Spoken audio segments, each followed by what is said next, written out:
So I suppose I owe you guys somewhat of an update on this old gal, because it's been a couple weeks and I still haven't taken a driving video of it. I've been kind of busy. I built this deer guard for it because I was kind of worried about driving it and then wrecking it like I did every other truck I own. So didn't drive it till that was done. That took an extra week. Right now it just mounted into the factory brackets. Eventually, kind of hard to see in there, but eventually I'll plate in those factory brackets to make them super strong. That way I can pull. I got a 12,000 pound winch for it, so I don't want to rip it off with that winch and those chintzy brackets. Also,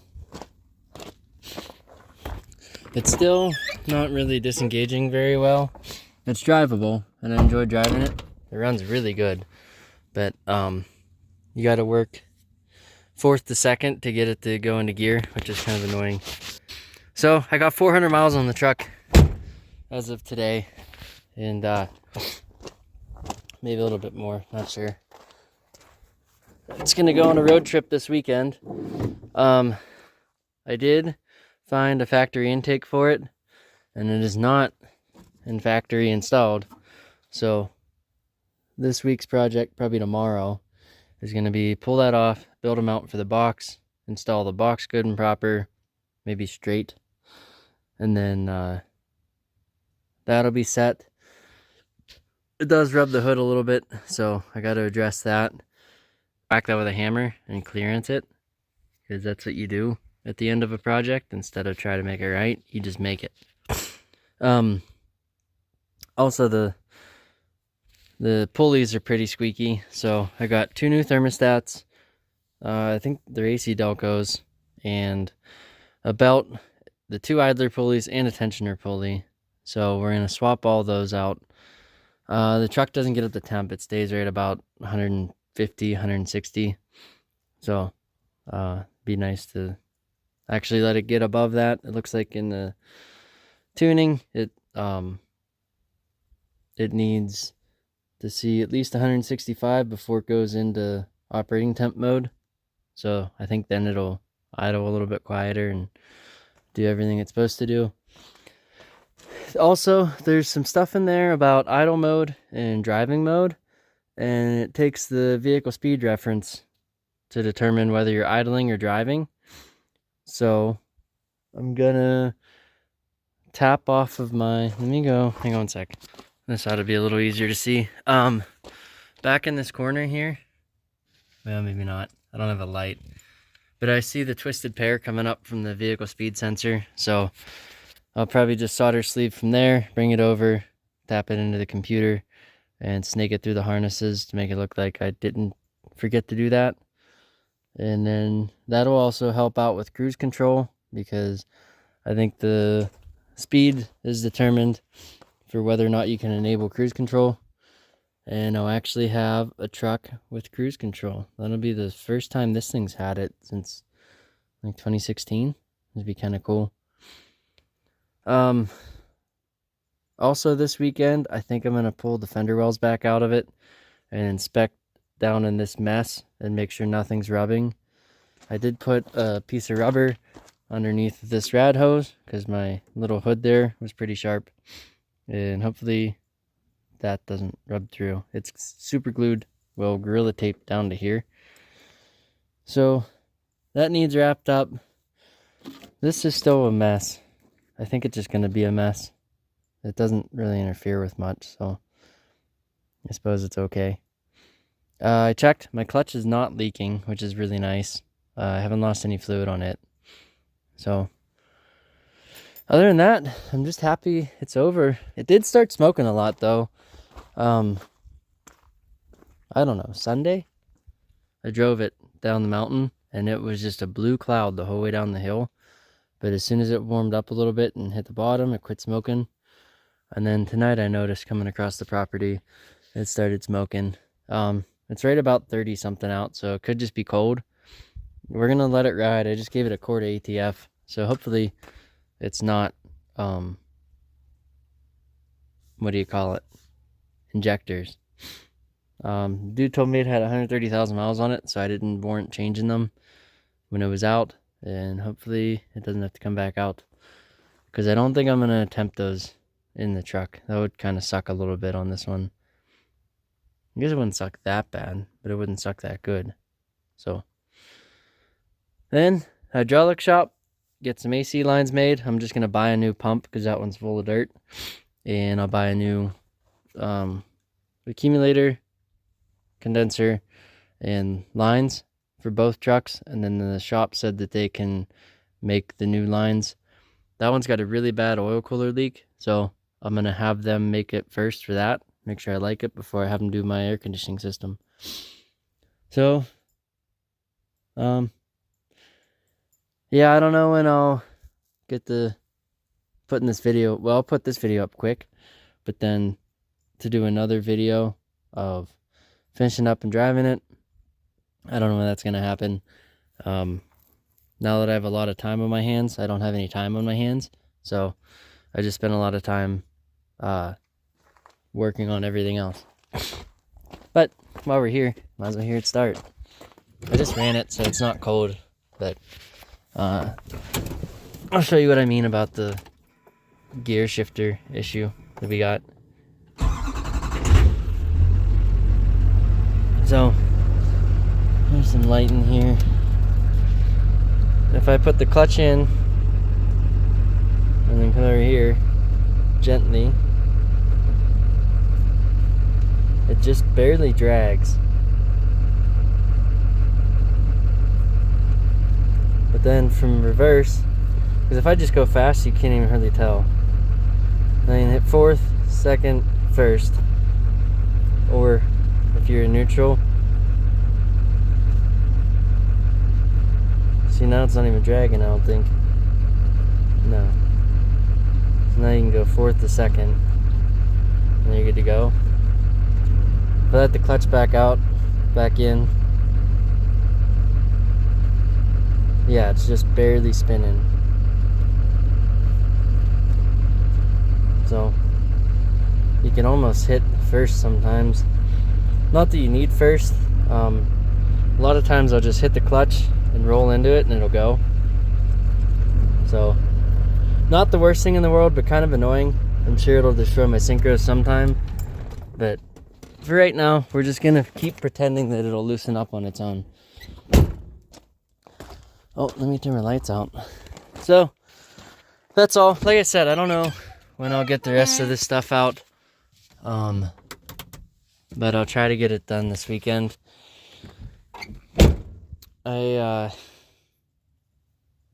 What was I gonna say? I don't know. You can tell it's springtime in Montana, because apparently that's what happens in February now.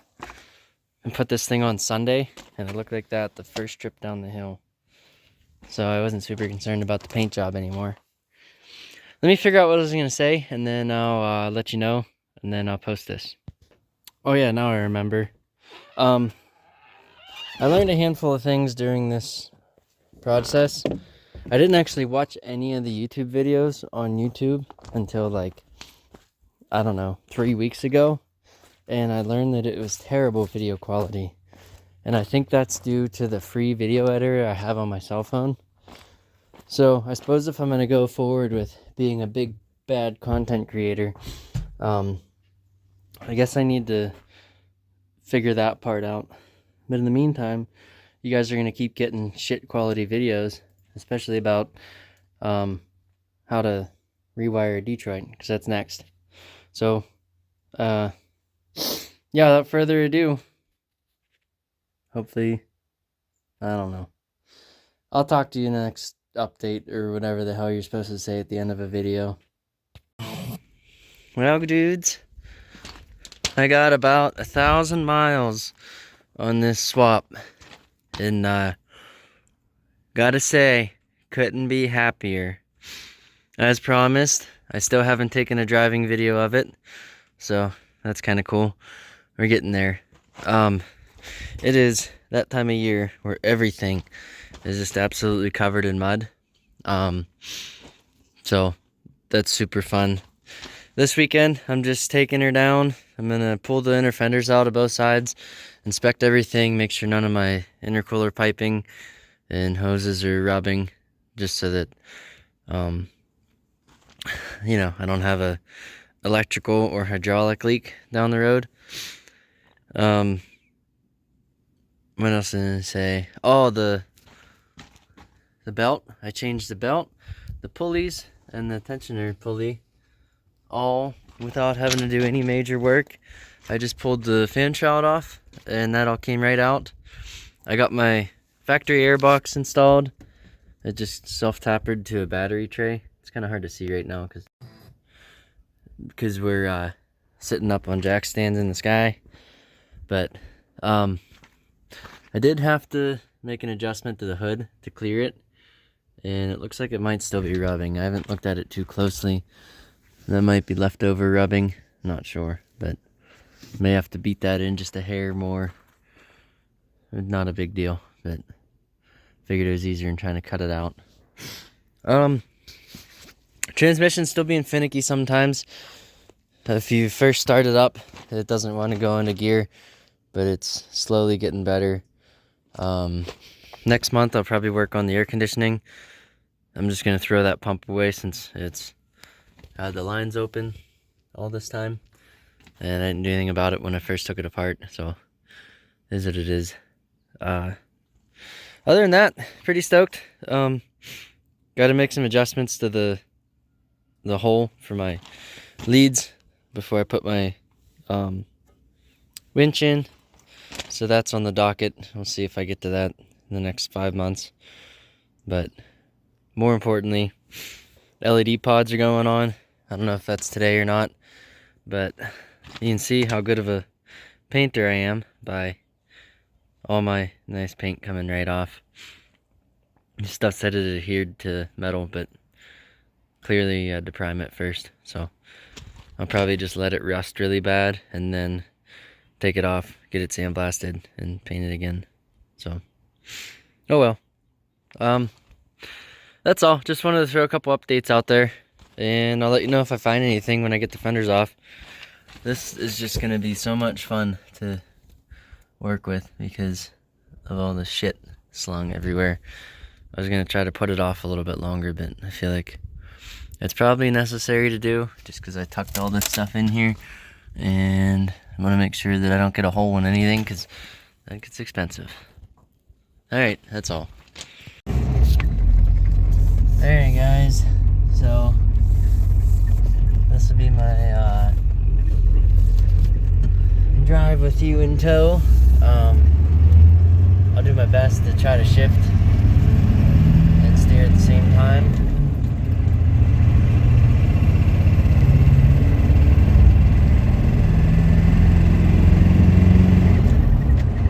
So keep in mind the tack's off a little bit because it's got the wrong alternator pulley. But cruising along. I don't know if you can see that or not. When you punch it, it freaking, she'll throw you back.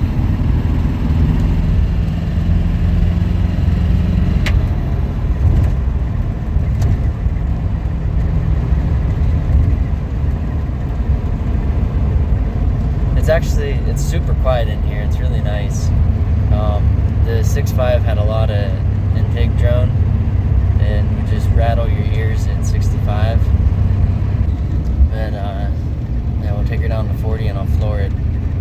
There we go. That's the floor.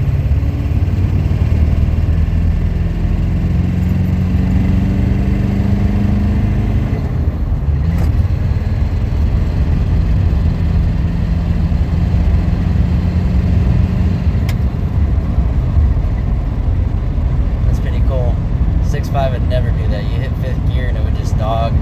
This one just takes off in 5th. So, I don't know. Hopefully that's all you want to see. And yeah, I'm just going to enjoy this thing, and it's going to go across the country to Pennsylvania in May for Memorial Day. So, I got to put some miles on it, make sure everything looks okay, nothing's rubbing, nothing's leaking, and then we'll send her down the highway.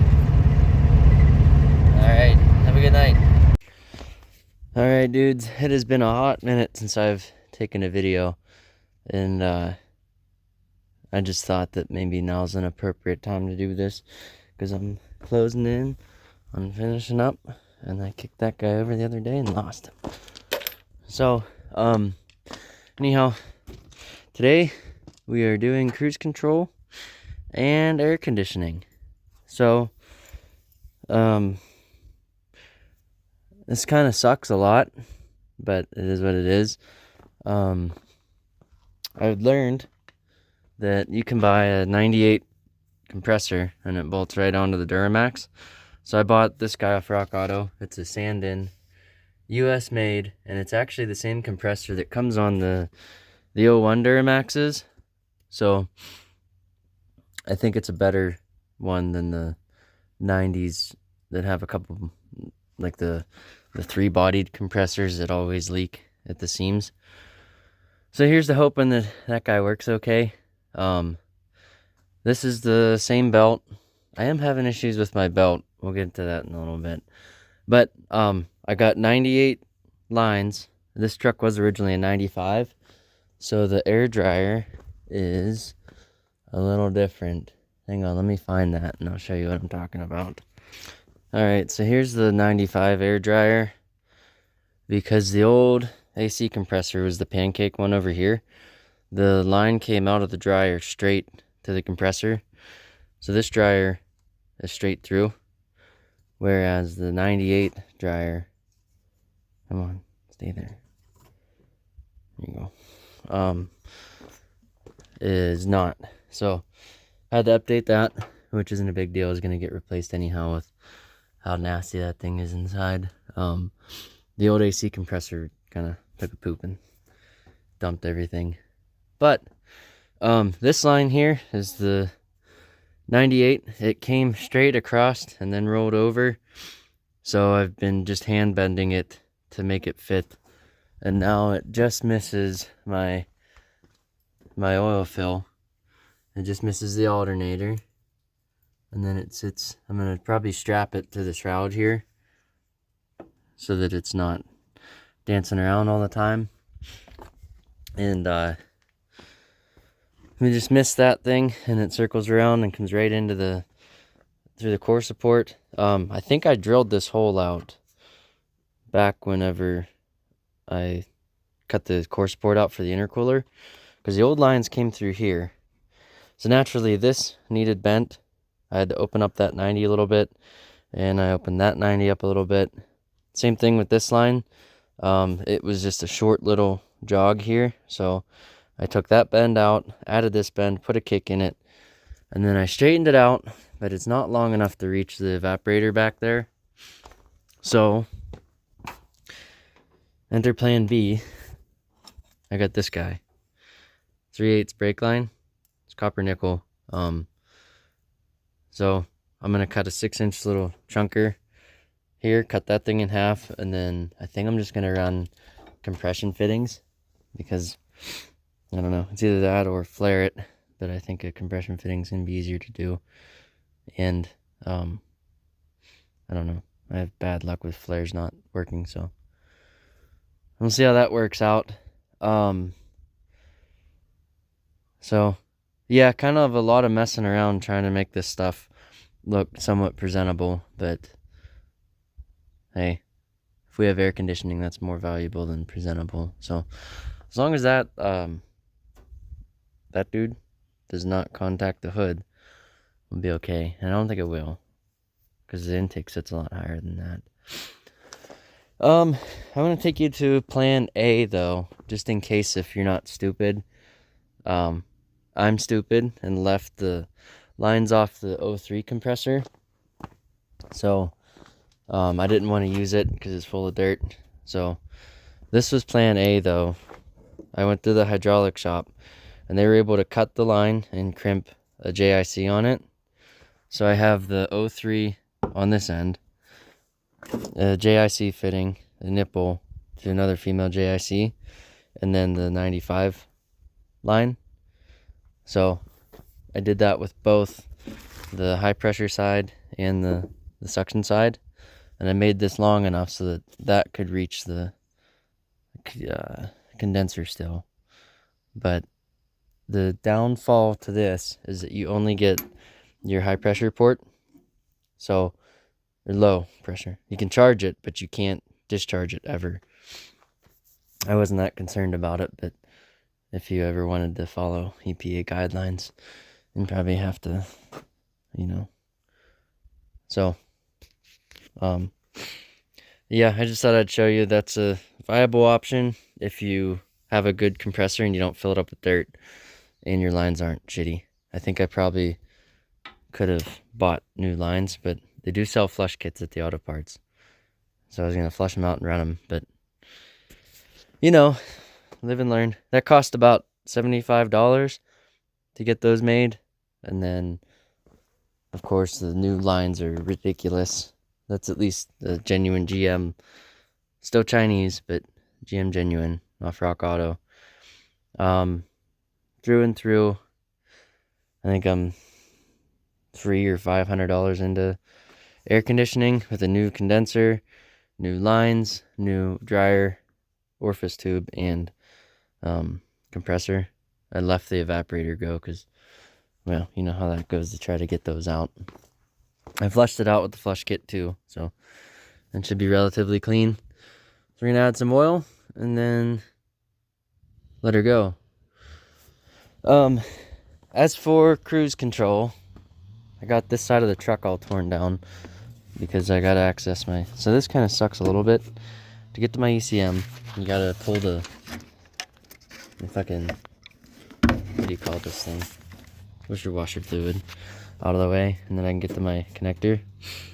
I've been trying to make this work, and I have not successfully gotten the PTO to engage, or not engage, but enable.